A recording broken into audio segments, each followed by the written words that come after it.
रामकृष्ण हरी मंडळींनो, माऊली कीर्तन सोहळा महाराष्ट्रातील सर्वात लोकप्रिय असलेले एकमेव चॅनल सप्ताह कीर्तन, भागवत कथा, हरिजागर व लाईव्ह कार्यक्रमाकरिता अवश्य संपर्क करा. माऊली चोपडे व देवा पाटील. ऋषभ मुलगा असणारा भरत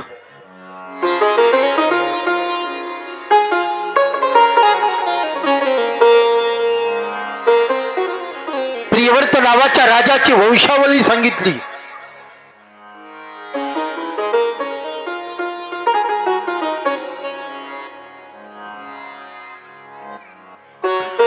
आता तो राजा बसलेला आहे, लक्षात घ्या.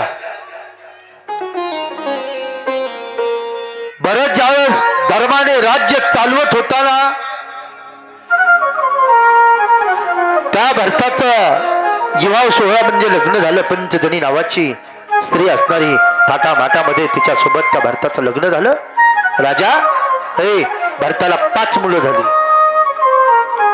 समंत, रतिभूत, औरण, सुदर्शन आणि दुर्मुख अशी त्या 5 मुलाची नावे. पण त्याच भरताने आता राज्य कारभार करत असताना उदास अवस्थेत करत होता. आता त्याने ठरवलं आता 5 मुलाला 5 दिशेचं राज्य वाटून टाकायचं आणि आपण या भानगडीत पडायचं नाही. आता आपण मुलाच्या हातात कारभार देणं म्हणजे काय? परमार्थाला लागायचं. परमार्थाला आपला उद्धार करून घ्यायचा. राजा एवढं सोपं आहे का हो? भरत नावाच्या राजाने आपल्या मुलाच्या हातात कारभार दिला आणि आपण परमार्थ करत होता. आपण आपल्या मुलाच्या हातात कारभार देऊ का? देता का? अहो, हात चलचल का पाहिले तरी म्हातारं कारभार सोडीना. सोडतेत का? मान हलवायला तुमचं म्हातारं सोडीन. सुनायला वाटतं या म्हाताऱ्याने कारभार सोडावा, नाही का? प्रत्येक घरातल्या सुनाला वाटतंय तसं. या घरातल्यानी कारभार सोडला पाहिजे, पण हे सोडित नाहीत ना. त्याच्यासाठी तुम्ही पण धड वागलं पाहिजे, नाही का? त्या म्हाताऱ्याला वाटलं पाहिजे आपलं पोरग चांगलं वागायलंय, आपण कमवलेली संपत्ती याच्या हवाली करायची. काही हरकतच नाही. पण तुम्ही जर धड वागत नसले,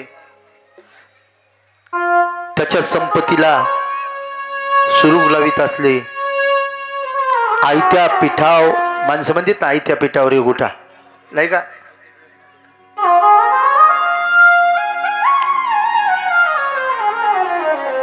कारभार सोडू वाटत नाही हो. भरताचं तसं नव्हतं पा.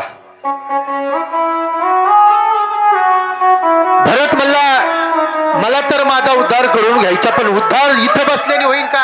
आता एखादं जर म्हणलं मला देव करायचा आहे, कोणाकोणाला वाटतंय देव करायचं इथं बसलेल्या लोकांना? खरं सांगा, कोणाकोणाला वाटायले? इमानदारीने सांगा, कोणाकोणाला वाटायले पंढरपूरला याचं? पंढरपूरला यावा कोणाकोणाची इच्छा आहे?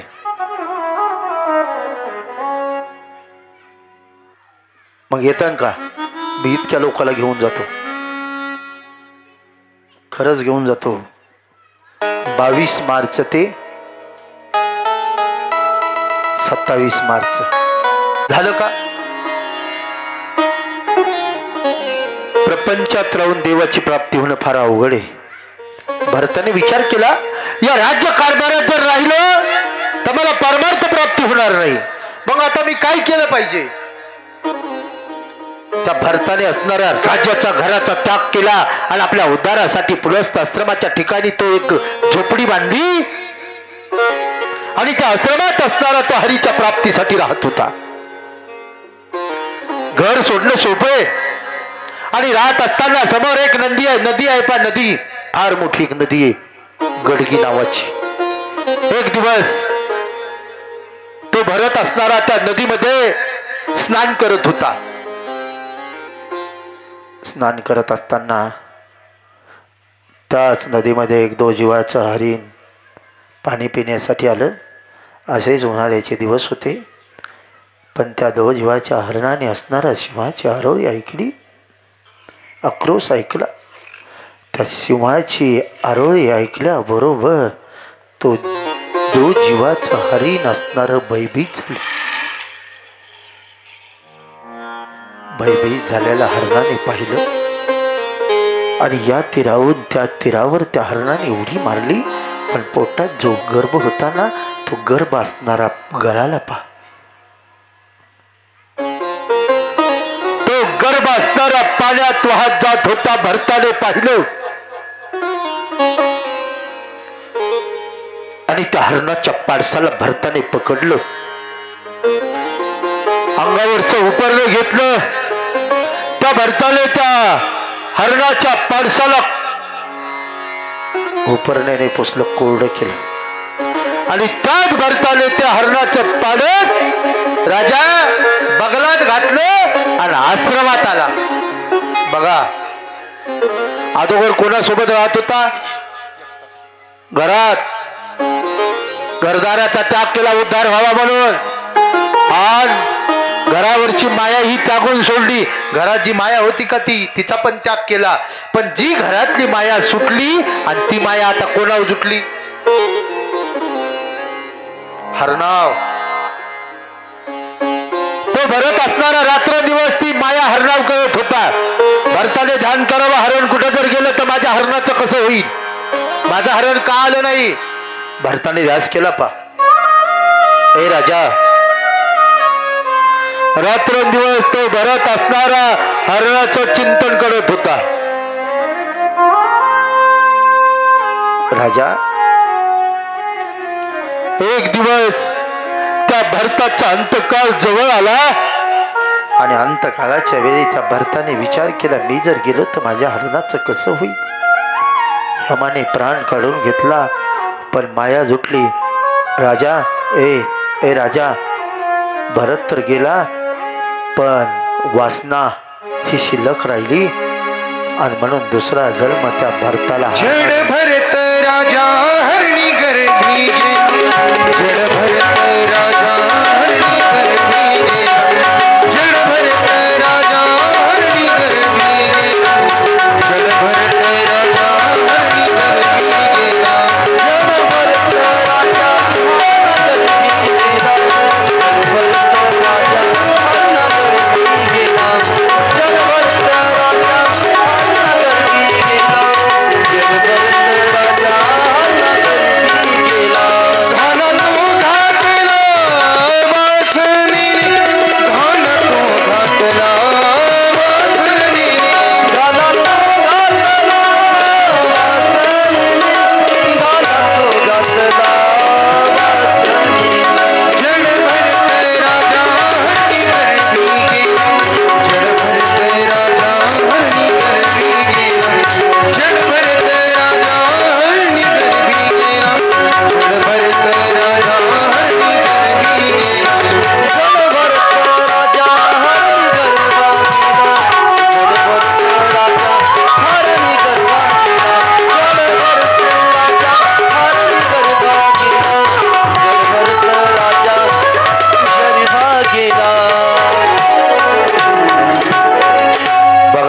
वासनेने घाला घातला हो. हे राजा, त्याला दुसरा जन्म हरणाचा मिळाला पण मागचा जन्म साधूचा होता, त्यागाचा होता. म्हणून हरणाचा जन्म जरी मिळाला ना तर परमार्थ चालू होता भरताचा. बघा, हरणाच्या जन्मामध्ये फक्त भरताला बोलता येत नव्हतं पण भजन चालू होतं मनाने. एक दिवस त्या हरणाच्या जन्मामध्ये त्या भरताने त्याच नदीमध्ये उडी मारली आणि आपल्या शरीराचा त्याग केला.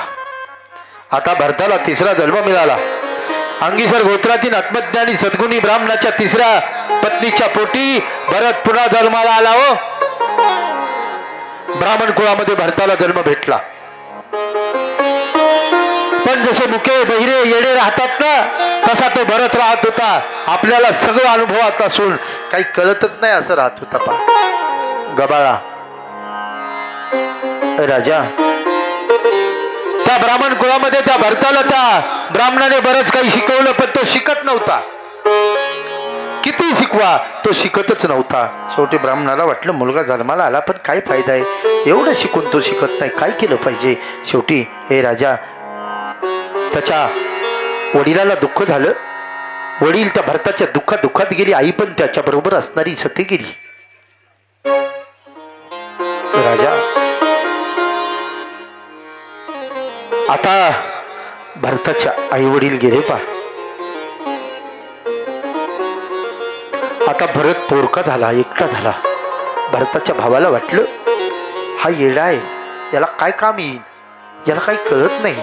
म्हणून त्या भरताला भरताच्या भावाने त्या ठिकाणी शेतीचं काम लावलं. शेतीचं, ज्याला काही कळत नाही का त्याला कोणतं काम लावतात माणसं.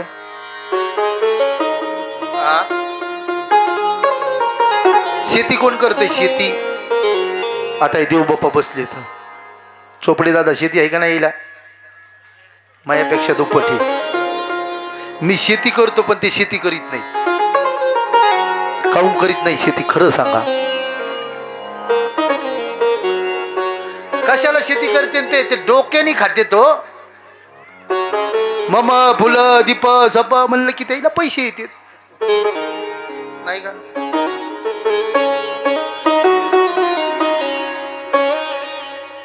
आता हे मम फुलं आणि सप म्हणल्यावर हसायले. सप म्हणजे तुमच्या घरातली रक्षणा काढणं, खरं सप म्हणायचं, ते का? काय गरज आहे त्याला शेती करायची? 18 एकरची मालक आहेत ते, पण का शेतात गेली का तुमच्या शेजारी शेत जात नाहीत, नाही का? कशाला जाते ते? आपल्याला जर 3 एकर असलं तर दुसऱ्याचं 6 एकर ठोक्यानी करायला.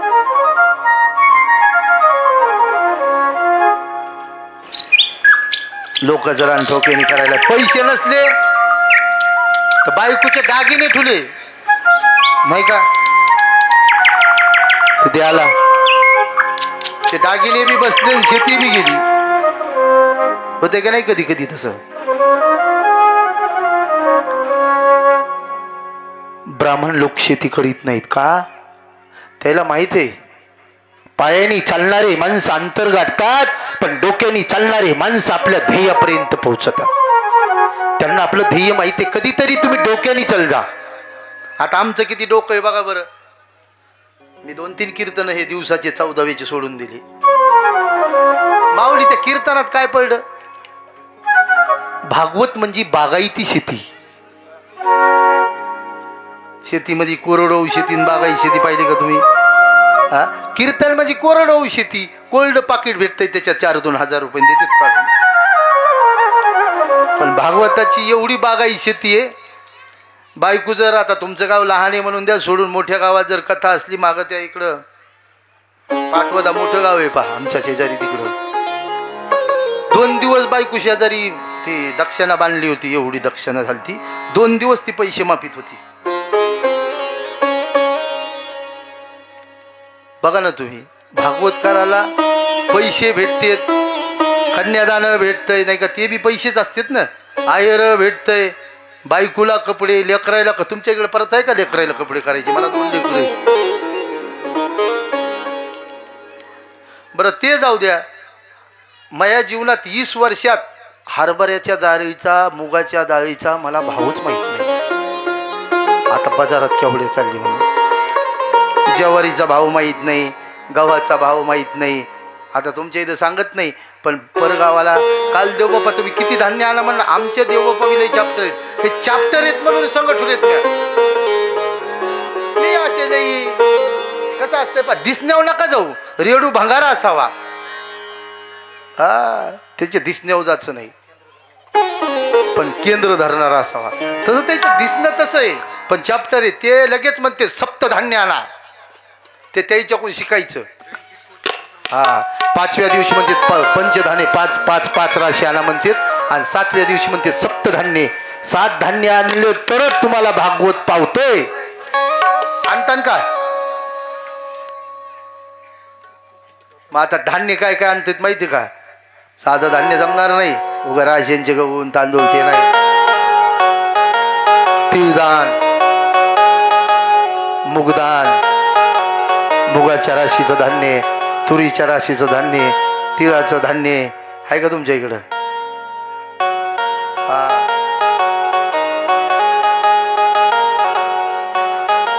मग शेती करायचं काही काम आहे का? बघा ना, सगळं काही येतंय. कपडे येते, खा प्याला येतंय, दक्षाला येते. हे भागवती पाय, याला म्हणायचं बागायती शेती. म्हणून मी जास्त लोड घेत नाही.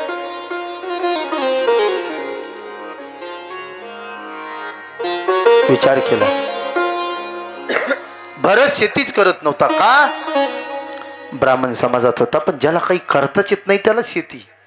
ज्याला डोकं नाही का त्यांनी शेती करावं. भावाला कळालं आपल्या भावाला डोकं नाही, हे दुसरं काही काम करू शकत नाही, मग याला काम लावा म्हणले शेतीचं. आता शेतीत काय काम असतात माहित नाही का तुम्हाला? शेतीतल्या कामाला डोकं लागत नाही. कर म्हणले तुला शेतात काय काम करायचं तर काय डोकं आहे? आता ज्वारी पाडायला आली, उपट नाही तर इळ्यानी काप, नाही तर इळा हाणून घे. एवढं डोकं आहे का? नाही का? काही डोकं लागत नाही. हरभरे काढायला आले तर बघा, बिना डोक्याच्या माणसं हरभरे काढते. त्याला इळा द्यायचाच नाही, उपट म्हणायचं.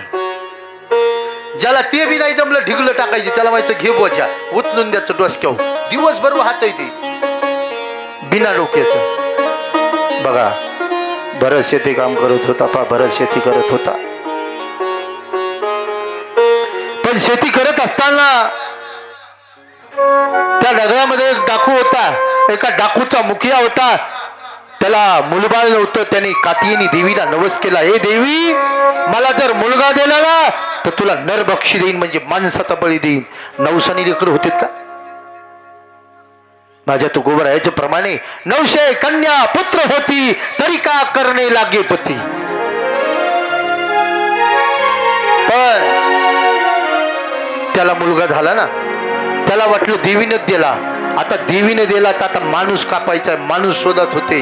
तेवढ्यात तो भरत दिसलेला आहे. भरताला पकडलं. येड्यावानी भरत होता हो.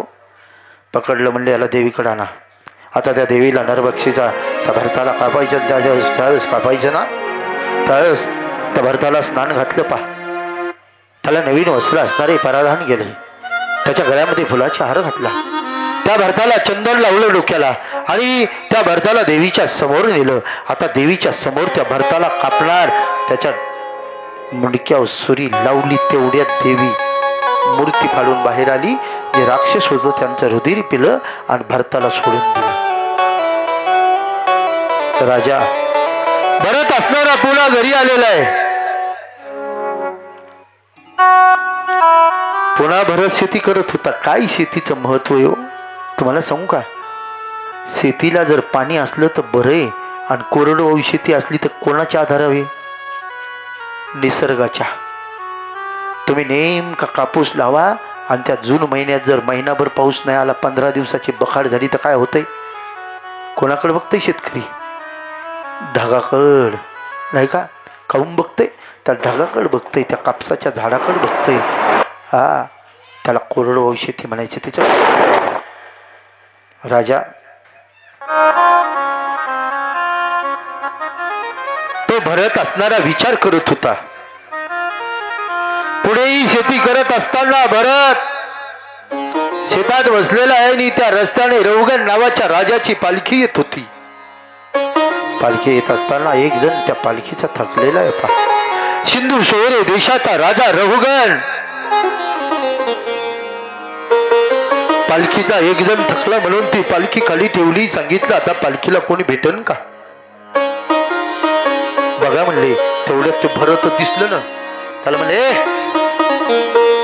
पालखी घेतो का? बोललं नाही. ते माणसं कसे आहेत का, ज्या माणूस भोलसर दिसलं की त्याचा फायदा घेते. म्हणले जमलं, याच्याच खांद्यावर पालखी देऊ. त्याला पकडलं आणि त्या भरताला त्या पालखीला झुपलं आणि ती पालखी राजा त्या भरताच्या खांद्यावर दिलेली. भरत पालखी घेत होता. भरताने आपल्या खांद्यावर पालखी घेतली पण बघा साधूची दक्षता काय असते हो. ज्यावेळेस भरताने ते खांद्यावर पालखी घेतली, पाऊल उचलला, जमिनीवर पाऊल टाकत असताना कुठं जर किडा मुंगी दिसली की त्याने पाऊल बाजूला टाकायचा, पण ती पालखी डगमग करत होती. भरत सरळ चढत नव्हता, पालखी डगमग करत होती. तेवढ्यात रौगण नावाच्या राजाने आवाज दिला, म्हणला, अरे अशी पालखी का डगमग करते? महाराज, तुम्ही जे माणूस नवीन झोपला का पालखीला, तो सरळ चलत नाही. चलत नाही? काय झालं? महाराज, तो चलत नाही हो. एक माणूस वाकडं तिकडं चलतो म्हणून पालखी बरोबर चलत नव्हती. शेवटी पुन्हा पाहिलं. भरत, बघा कोण्याही जीवाचा न घडू मच्छर. काय भरताची दक्षता होती हो. जमिनी उचललेला पाऊल माझा भरत आपटीत नव्हता. बघा का? माझ्या पृथ्वी मातेला त्रास होईल. माझ्या पायाखाली कोणताही जीव मरू नये ही भरताची दक्षता होती. आणि वाकडे तिकडे चालत असताना शेवटी रौगण नावाच्या राजाने आवाज दिला. काय म्हणला राजा? काय आवाज दिला राजाने? अरे सांगितलं तू कोण आहेस? सरळ चालता येत नाही का? मी कोण आहे हे तुला माहित आहे का? बघा, मी कोण आहे. एकच शब्द फार महत्वाचा आहे, लक्षात घ्या. मी कोण आहे हा शब्द राजा रौगण भरताला बोलत होता आणि भरताच्या कानावर गेला आणि भरताने सांगितलं, राजे तुम्ही कोण आहात? कोण आहात तुम्ही? हा एकच शब्द राजाच्या कानात गेला आणि राजाच्या शेला शाट सर्किट झालं. का? आतापर्यंत असा आवाज कोणाचा ऐकला नाही, पण एका आवाजात मला वैराग्य झालं. त्याला संत म्हणायचं. बघा, ज्याच्या खांद्यावर पालखी येणं तो साधू होता. आणि एक साधू, त्याला तर म्हणायचं, आपला सारखे करीती तात्काळ नाही काळ वेळ तया लागी. बघा, संताची संगत फार महत्वाची आहे. संत चरण रज लागता सहज सहज सहज सहज जरी संताची भेट झाली ना, संतन की संग लाग रे तेरी अच्छी बनेगी. संतन की संग लाग रे तेरी अच्छी बनेगी. संतन के संग लाग रे तेरी अच्छी बनेगी. संतन के संग लाग रे तेरी अच्छी बनेगी. तेरी बिगड़ी बनेगी. अच्छी बनेगी तेरी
गोपाल कृष्ण भगवान की.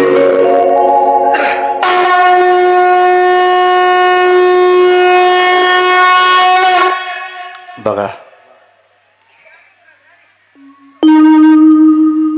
काय संताची संगत आहे. त्या रवगण नावाच्या राजाला भरताची संगत लागली आणि हे राजा एका शब्दात सांगितलं, पालखी खाली ठेवा. पालखी खाली ठेवली आणि पालखी ठेवून असणारा तो राजा भरताच्या समोर गेला. महाराज कोण आहात आपण? त्या रवगण नावाच्या राजाचं अंतःकरण भरून आलं. त्याला आपलं वैराग्य, त्याला वैराग्य झालं. रवगण नावाचा राजा जो राज्य भोगत होताला तो आज उदास झाला. एका साधूची भेट झाली. ओ महाराज आपण कोण आज सांगा ना. महाराज आतापर्यंत बरेच आवाज ऐकले हो. आतापर्यंत या कानाने बरेच आवाज ऐकले, पण एकच तुमचा आवाज या कानात घुसला. कोण?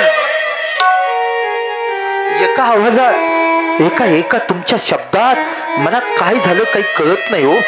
महाराज सांगा ना. तुमचा हा शब्द माझ्या हृदयाला भिडलेला आहे.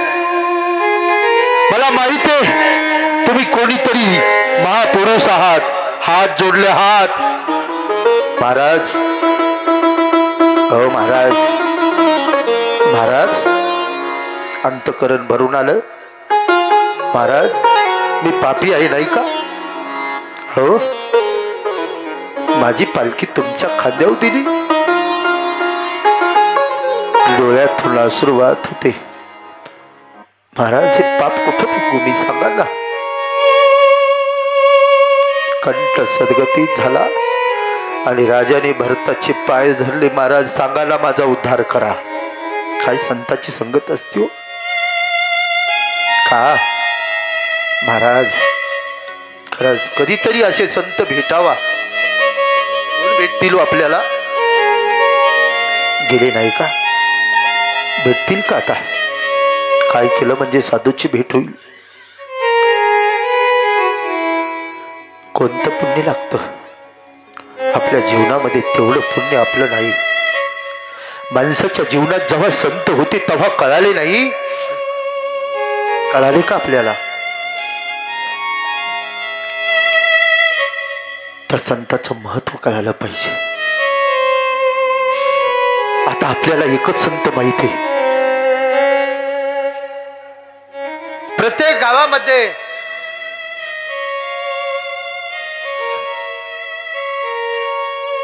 आता संत भेटणं फार अवघड आहे. म्हणून आपल्याला प्रत्येक गावामध्ये एकच साधू माहिती आहे.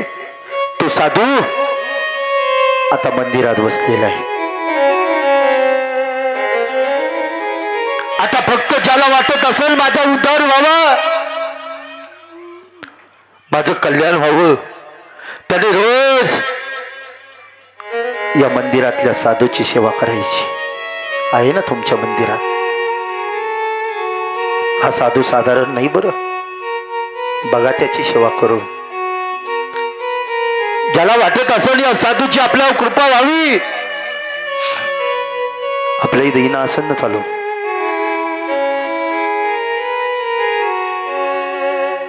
एक तास इना घेऊन बघा.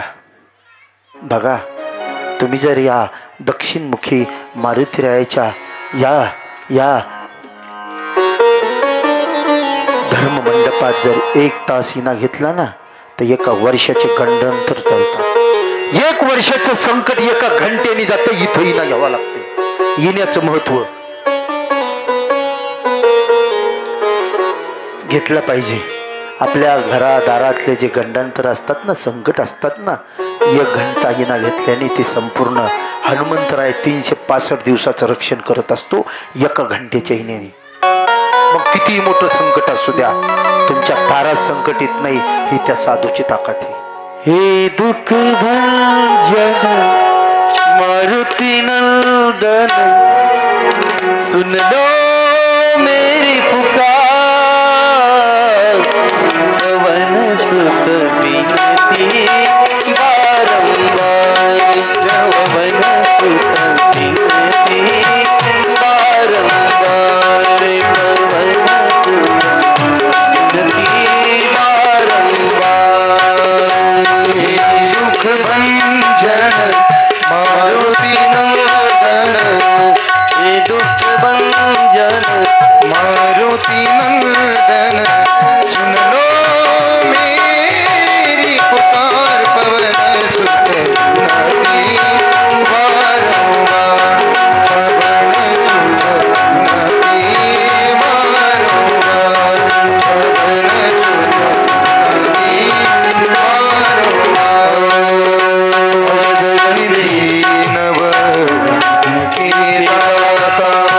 दुखियों के तुम भाग्य विदाता सिया राम के काज सवारे मेरा कर उद्धार पवन सुत विनती बारंबार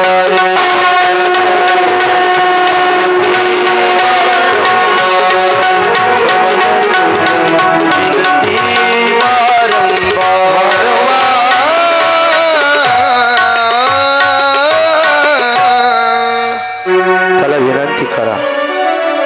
आता आपल्याला साधू भेटणं उघडे. आता हा साधू आहे आपल्यासाठी. या या या साधूला आपलं सुखदुःख सांगा, पण त्याच्यासाठी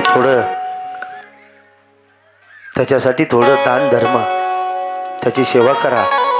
इना घ्यायला लागतंय काय हो?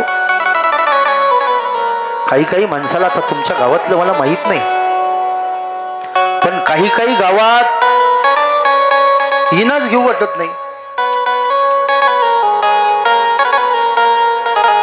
आमच्या इथं आता काल परवा सप्ताह झाला.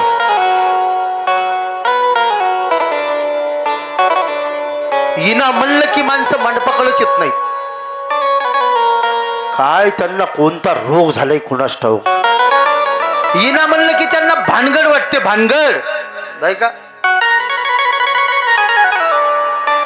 असा इना उभा केला आमच्या इथं, आणि इना उभा केल्याच्या नंतर दिवसा सोपं आहे, पण रात्रीचे पारेकरी असतात पा.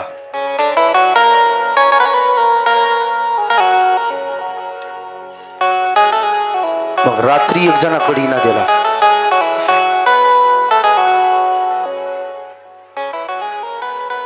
पुढच्या माणूस येतच नाही. काय त्याला काय वाटतंय कुणास ठाऊक. त्याने घेतला इना.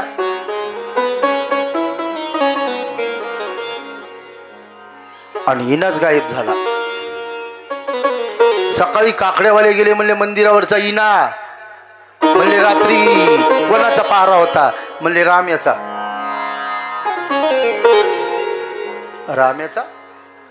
म्हणले मग त्याला विचारू. ते घरी झोपलं. म्हणले ए रामा.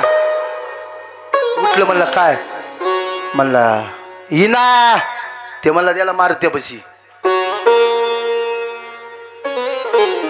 आता म्हणले मारवती कुठं गौसन? मारुतीच्या घरी गेले तर ते घरीच नव्हतं. विचारलं कुठं आहे ते म्हणले ऊसाचे दारे धरायला गेलाय. ते सकाळचे 2-4 जे कार्यकर्ते नाही, बबनराव सारखे याचे 2-4 कार्यकर्ते, अरे ते म्हणले चला मग ऊसाकडे. त्यांनी तिकडच इनाण्याला असन. ते इण्याचा शोध घ्याला. ते ऊसाचे दारी धरू लागला. म्हणला ए पार्वती. तेवला काय? ते म्हणला इना. ते मला कोणता इना? अरे 12वरचा इना तो घेतला ना. ते मला म्या घेतला. रात्रभर मी इथंच म्हणला. मला काही इना भिना माहित नाही. मला जा तिथून. त्यांनी लावलं का धुनकून. आता म्हणले डबल राम्याकडेच चला. आणि डबल राम्याकडे आले. म्हणले ए राम्या. अरे इना मारत्याकडे गेलतो म्हणले त्याच्या वावरात ऊसाच्या तिकडे ते दारी धरायले. ते म्हणला म्याला इना घेतला. इना कुठे? मग ते झोपीतच म्हणलं ते मारती नाही, ते मंदिरातला मारती. आज बघा त्याच्या गळ्यात अडकिलाय. हसू नका, आमच्या इथं झालं तसं. इतकी फजिती आहे. पण तुमचे मारुतीराय दक्षिणमुखी आहेत, लक्षात ठेवा. अनादर होता कामा नाही. तुम्हाला कोणाकोणाला वाटतं आपल्या लेकरा बाळाचं भलं व्हावं, कोणाकोणाला वाटतं आपल्या पोराईचे लग्न व्हावे. ज्या बापाला वाटत असेल माझ्या पोराचं पुढच्या सप्त्याच्या अगोदर त्याला बायको भेटावी, त्यांनी 2 घंटे हिना घ्यायचा आणि पुढच्या वर्षी मला जर बोलिलं तर मला सांगायचं नाही लग्न झालं तर मी जिम्मेदारी. ताकदच तशी आहे ती. संकल्प कर, मी रोज 2 घंटे हिना घेतो, मोह पोरग हा माया कर. आता पोरीचे पहिले पोरीचे 900 होते, आता पोरायचे चालू येतं. नशिबाने पोरी आता नाही का. हा पोरीच्या माईला मार्केट आलंय, पोरगी नशिबाने. एक पोरगी असली की 25-30 सोयरिकी आल्या. आता कोणी म्हणते फुकट करतो, कोणी म्हणते पैसे देऊन नाही का. पहिल्या लय भानगडी होत्या पा, हुंडा लागत होता, आता हुंडा नाहीच. आणि पुन्हा पहिलं लय नखरे लावित होते, आता नखरे बंद झाले. फक्त पोरगी पाहिजे. आता मला 10-5 पोरं आहेत आमच्या इथं माया वयाची इथं.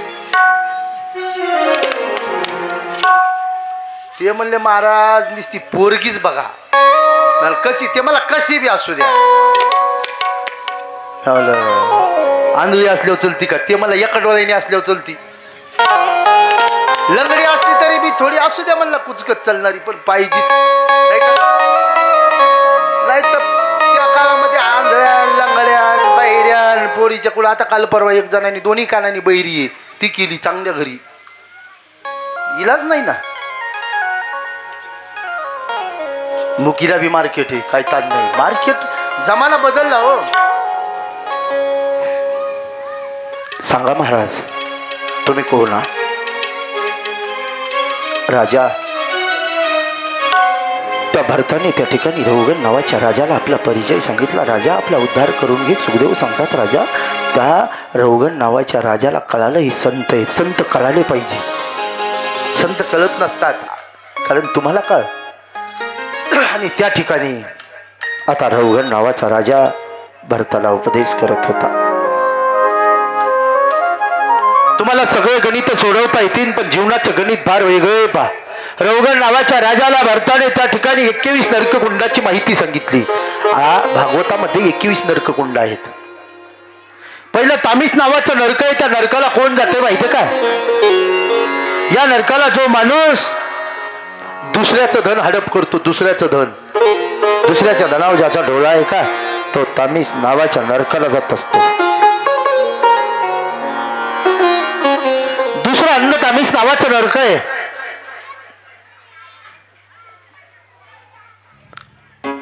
या नरकाला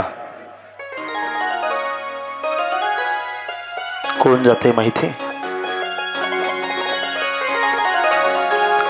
जो पुरुष परस्त्री माते समान मानणार नाही. धर्मशास्त्रात हा स्त्रीला आईचा दर्जा दिला पाहिजे, आणि ज्याने नाही मानलं का त्याला अंध तामेस नावाच्या नरकाला जावं लागतंय.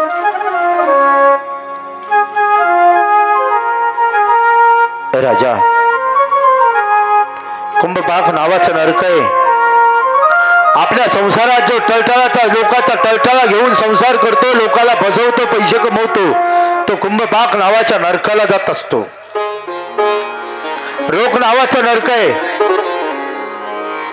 जो माणूस नेहमी खोटं बोलतो, फायद्याचं बोलतो, खोटं बोलतो, विषारी बोलतो, तो रोग नावाच्या नरकाला जातो. कालसूत्र नावाच्या नरकात मांसाहारी लोक कालसूत्र नावाच्या नरकाला जात असतात. आशीपत्र नावाचं नरक आहे.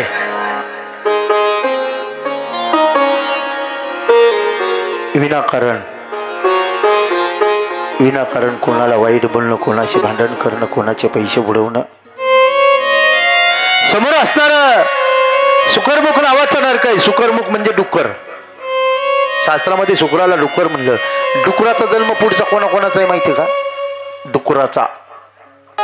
जे माणसं या मनुष्य जन्मामध्ये दारू पितात का, दारू, त्याला आता तुमच्या गावात जेवढे दारू पिणारे तुमच्या गावात नसतील, असं मला वाटतं बरं काय. पण धर्मशास्त्रामध्ये असं सांगितलं की दारू पिणारा मनुष्य पुढच्या जन्मात शुकर येऊनच जात असतो. शुकर म्हणजे डुकराचा जन्म. राजा, मी दारूचं सांगितलं तुम्हाला. दारू पिल्याच्या नंतर त्या माणसाच्या हातून पाप घडत असतं. पा दारू पिणाऱ्याच्या अंगामध्ये 6 अवगुण असतात. काय असतं अवगुण? पहिला दांभिकपणा, दुसरा मस्ती, तिसरा अभिमान, चौथा क्रोध, 5वा निष्ठुरपणा आणि 6वं जे असतं का अज्ञान. दारू पिणाऱ्याला ज्ञानाचं काहीच नसतं, तो अज्ञान असतो. आणि दारूची नशा फार वेगळी असते. दारू पिणारा भानावर नसतो पा, बेहोश असतो, बेहोश. बघा तुम्ही, एकदा माझ्याकडे गाडी नव्हती, मी बसनं फिरत होतो. बस एसटी. कुठेही कीर्तनाला जायचं आपल्या एसटीनं जायचं. पण जाता जाता आता ती एसटी काय ज्याला जागा भेटन ते बसत असते पाय, तिथं काही रिझर्वेशन नाही. मी ज्या सीटावर बसलो त्याच्या बाजूलाच पिणारं माझ्या शेजारीच बसलं. त्याला उठ कसं म्हणावं. शेजारी बसलं आणि बसल्याच्या नंतर मी बी बसलो, बोललो नाही त्याला. पण बसल्यावरती मग पाय खाजू लागलो.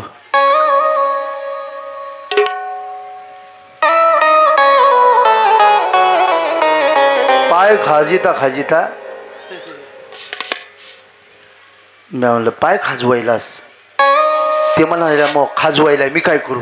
अरे मी म्हणलं मग तो खाजव ना, मग मोहा का भाने का. ते दारू पिणाऱ्याचं ज्ञान. राजा, आमच्या शेजारी वालूर आहे. वालूर, आम्हाला वालूरचा बाजार असतो. आजचाच बाजार आहे. आणि मी सहज कीर्तनाला जात होतो. कीर्तनाला जाता जाता वाटात मला एक पिणारं भेटलं ना त्या बाजारात. थांबा थांबा थांबा थांबा. आता मोठ्या गाडीला आडवं आलं. मी थांबलो. थांबा थांबा म्हणला, दर्शन घेऊ द्या. मला घे की. नाही, मला खाली या. पेलेलं होतं, दिवस मागत होता. मग खाली आलो. ते माझ्या पाया पडलं आणि पाया पडल्याच्या नंतर खिशात हात घातला आणि 5,000चं बंडल दिलं. मी म्हणलं एवढी राहू द्या. म्हणलं एरिया असे आमचे जाणारच होतं. मला बरं वाटलं. म्हणलं लोक कीर्तनाचे आपल्याला डिझेल जाळवून 5,000 देतात, यांनी तर इथं फुकटच दिले. घेतले, मी खिशात घातले. कीर्तनाला गेलो, कीर्तन केलं. 2-2:30ला घरी झोपलो. सकाळी उठलं आणि बायकोला म्हणला रात्री मला महाराज भेटले होते, मी पेलेला होतो.